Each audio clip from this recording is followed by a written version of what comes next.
प्रश्न हमारे भीतर खड़ा होता है। जब हम सूर्य नारायण भगवान को अर्घ देते हैं, जल चढ़ाते हैं, तो वो जल पृथ्वी पर जब गिरता है तो उसके छींटे हमारे शरीर पर लगते हैं। क्या वो ठीक है? क्या वो श्रेष्ठ है? तो शिव महापुराण की कथा कहती है, जब हम सूर्य को अर्घ देते हैं, सूर्य को जल चढ़ाते हैं, वो पानी जब पृथ्वी पर गिरता है, उसके छींटे हमारे शरीर पर लगते हैं, तो वो श्रेष्ठता का भाव निर्मित करते हैं। वो गलत नहीं हो सकता। कारण अब वो भी समझ लीजिए।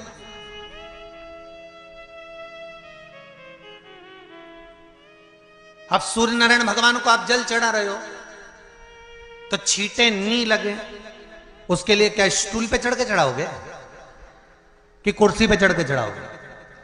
अरे बोलो तो सही। अब कई लोगों के दिमाग में यह बात भरा गई कि हम भगवान को जल चढ़ाते हैं, वो हमारे शरीर में छींटे लगते हैं, जमीन पे से पानी गिरता है, वो हमारे शरीर को छींटे लगते हैं, भगवान को अच्छा नहीं लगता होगा। कौन ने कहा? पहले तो उसको पकड़ के ला।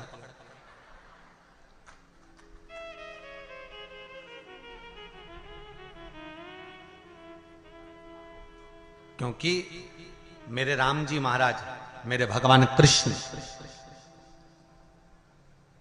बड़े बड़े संत, साधु, सन्यासी, तपस्वी, साधक, उपासक जितने भी हुए, जिन्होंने सूर्य की आराधना करी, इन्होंने टेबल पे चढ़कर या कुर्सी पे चढ़कर जल नहीं चढ़ाया। इन्होंने पृथ्वी पर खड़े होकर ही, क्योंकि पृथ्वी तत्व के देव हैं शिव।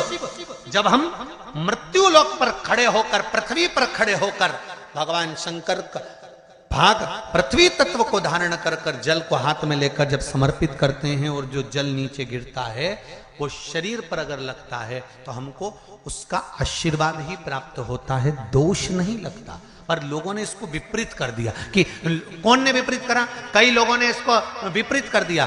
कौन ने विपरीत करा? तो जो दूसरे धर्म के लोग होते हैं, जिनको हिंदू धर्म से नफरत होती है और जो हिंदू धर्म की पूजन, सेवा, अर्चना को समाप्त करना चाहते हैं, वो धीरे धीरे धीरे धीरे कहने लगे कि सूर्य को जल चढ़ाओगे तो शरीर में लगेगा, शरीर में लगेगा तो दोष लगेगा। इसको कह कहकर घर घर में सूर्य को जल चढ़ाना लोगों ने बंद कर दिया कि आप जल चढ़ाएंगे तो दोष लगेगा, शरीर पे छींटा लगेगा, शरीर को ऐसा लगेगा।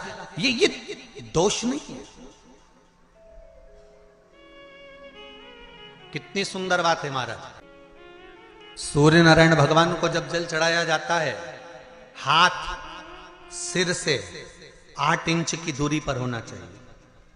जम के बोलिए, सिर से कितना ऊंचा होना चाहिए?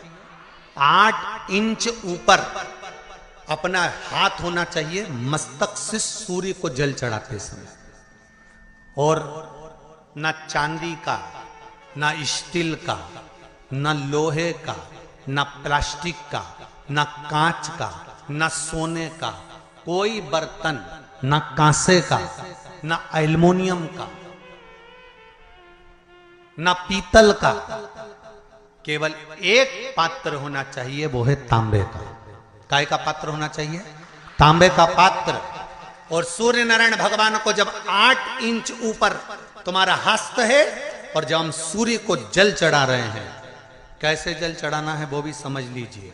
अगर कोई कैंसर का मरीज है, जिसके चेस्ट में कैंसर आ गया हो, लेफ्ट में, राइट में कहीं पर कैंसर आ गया हो, या कोई गठान आ गई हो, तो महाराज आप जल चढ़ाते समय उस जल की धार को सूर्य भगवान को जब चढ़ा रहे हो, तो धार आपकी गठान की ओर जाना चाहिए, जिससे सूर्य की किरण उस जल में से आपके उस स्थान पर पड़े, उस जगह पर पड़े जहां पर गठान है। महाराज आप लगातार जल तो चढ़ाना चालू करो, अच्छे अच्छे डॉक्टर फेल हो जाएंगे और कह देंगे गठान ठीक हो गई।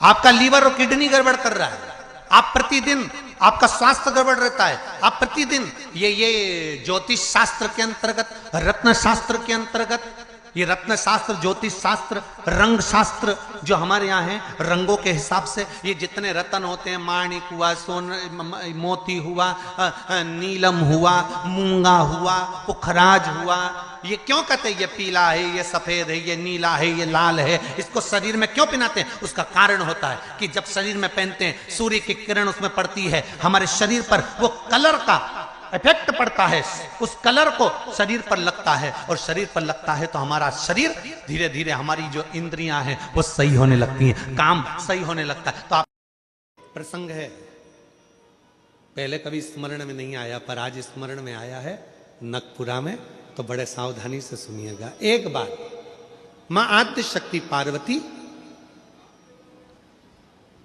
अपनी सखी गजमुखी के पास गई। क्या नाम था उनकी सहेली का? गजमुखी।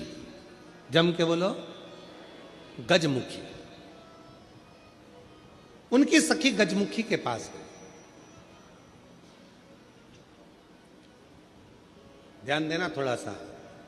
एक शिवजी के गण नंदी और एक पार्वती जी की सहेली गजमुखी।